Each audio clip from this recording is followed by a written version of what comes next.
कनकपुर गांव की जमीन इतनी उपजाऊ नहीं थी। ठाकुर और बड़े पैसे वाले अपने खेतों में नई नई किस्म की खाद डालकर उन्हें उपजाऊ बनाते थे, पर बाकी गरीब किसान हर वक्त अपनी जमीन पर मेहनत किया करते थे। धान की खेती को उगाने में 9 से 120 दिन लगते हैं, पर हमारे खेतों में 180 दिन लगते हैं। पता नहीं भगवान को हमसे क्या दुश्मनी है। काका, काश कोई ऐसा तरकीब हो जाए जिससे हमारे खेत उपजाऊ बन जाएं। हम भी ठाकुरों की तरह केमिकल्स खाद का उपयोग कर सकते हैं, बताओ। नहीं, बिल्कुल नहीं। उससे अभी तो ये खेत हरे भरे हो जाएंगे, पर कुछ सालों बाद खेत बंजर बन जाएंगे, बंजर। हे भगवान, अब तो तू ही हमारी मदद कर। जरूर करेंगे।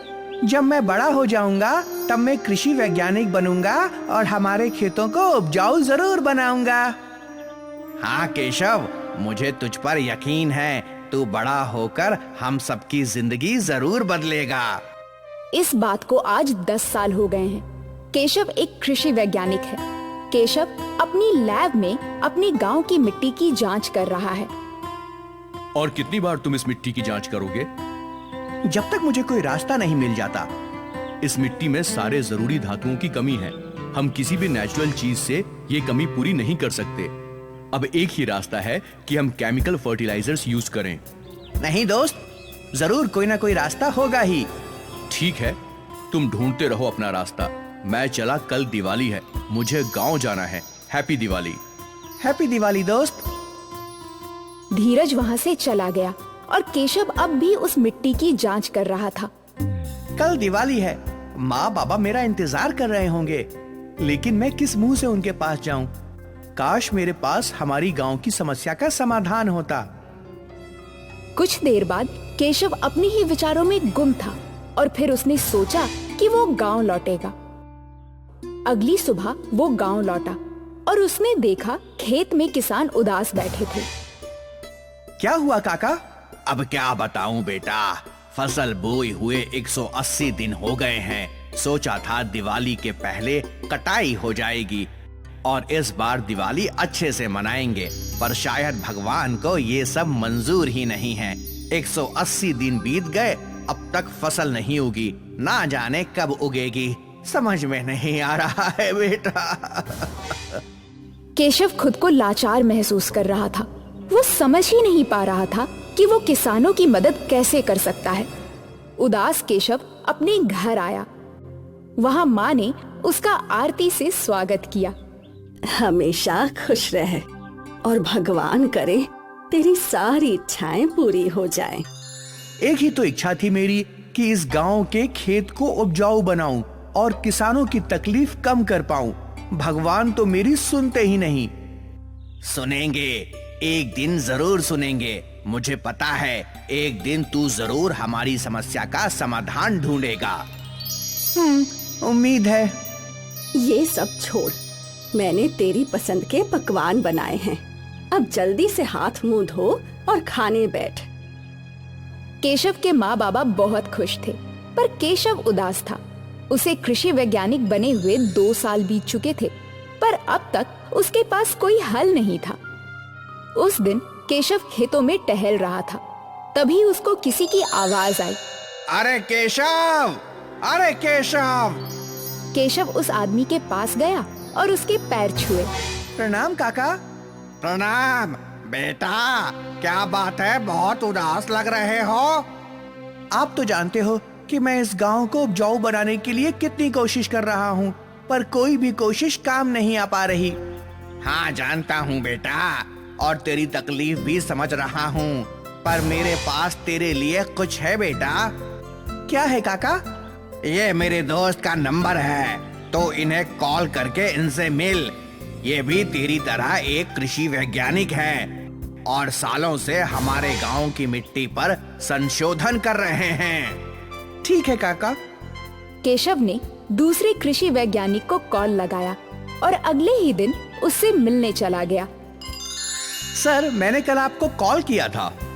हाँ, तुम कनकपुर से हो। और वहाँ की मिट्टी इतनी उपजाऊ नहीं है। मैं सालों से तुम्हारे गांव और बगल वाले गांव की मिट्टी पर संशोधन कर रहा हूँ और मेरी रिसर्च काफी आगे तक पहुँच गई है।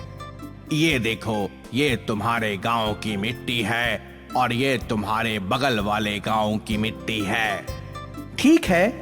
तुम्हारे बगल वाले गांव की मिट्टी बहुत उपजाऊ है। ये देखो, इसमें इलायची का पौधा कितनी अच्छी तरह उगा है। ये तो मैं जानता हूँ। एक चीज तुम नहीं जानते, वो ये है कि तुम्हारे बगल वाले गांव की मिट्टी में केंचुए बहुत ज्यादा हैं। ये मैंने कभी क्यों नहीं सोचा।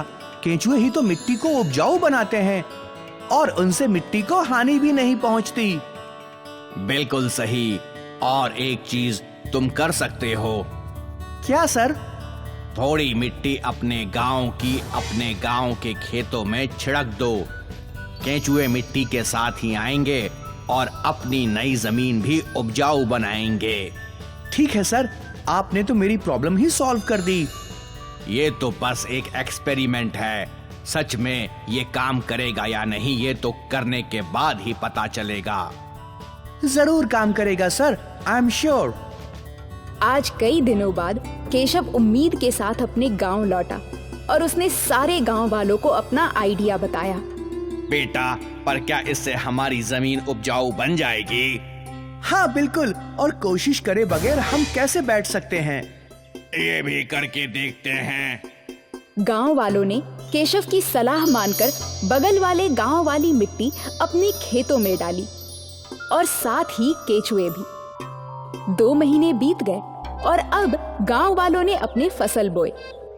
सब के सब भगवान से उम्मीद कर रहे थे कि सब कुछ सही हो।